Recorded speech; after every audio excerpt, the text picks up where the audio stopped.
বিয়ের প্রলোভন দেখিয়ে অর্থ আত্মসাৎ করলেন দক্ষিণী অভিনেত্রী। জনপ্রিয় দক্ষিণী অভিনেত্রী ও বিগ বস খ্যাত তারকা আশু রেড্ডির বিরুদ্ধে এমনই এক বিস্ফোরক অভিযোগ ঘিরে তোলপাড় বিনোদন দুনিয়া।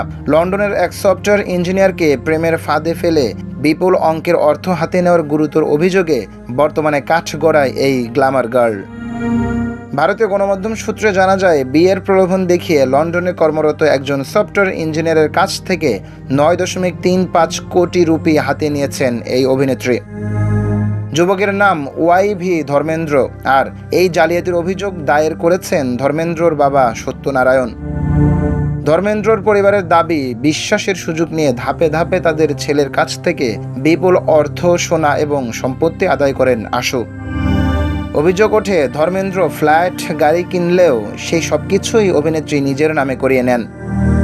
এদিকে এফআইআর সূত্রে জানা যায়, 2018 থেকে 2025 সালের মধ্যে মোট প্রায় 9.35 কোটি রুপি লেনদেন হয়েছে। এর মধ্যে প্রায় 5 কেজি সোনা, একাধিক ফ্ল্যাট এবং বড় অঙ্কের নগদ অর্থ রয়েছে।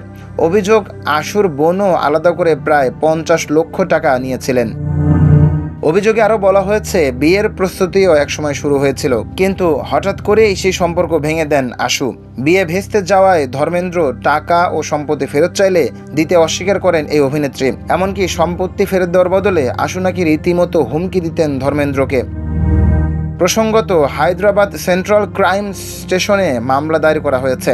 আশু ও তার পরিবারের কয়েকজন সদস্যের বিরুদ্ধেও এই অভিযোগ নথিভুক্ত হয়েছে। পুলিশ ইতিমধ্যেই তদন্ত শুরু করেছে। অভিনেত্রীর আর্থিক লেনদেন, সম্পত্তির কাগজপত্র ও অন্যান্য প্রমাণ খতিয়ে দেখা হচ্ছে বলে জানা যায়। নিউজ ডেস্ক, সোনালী নিউজ।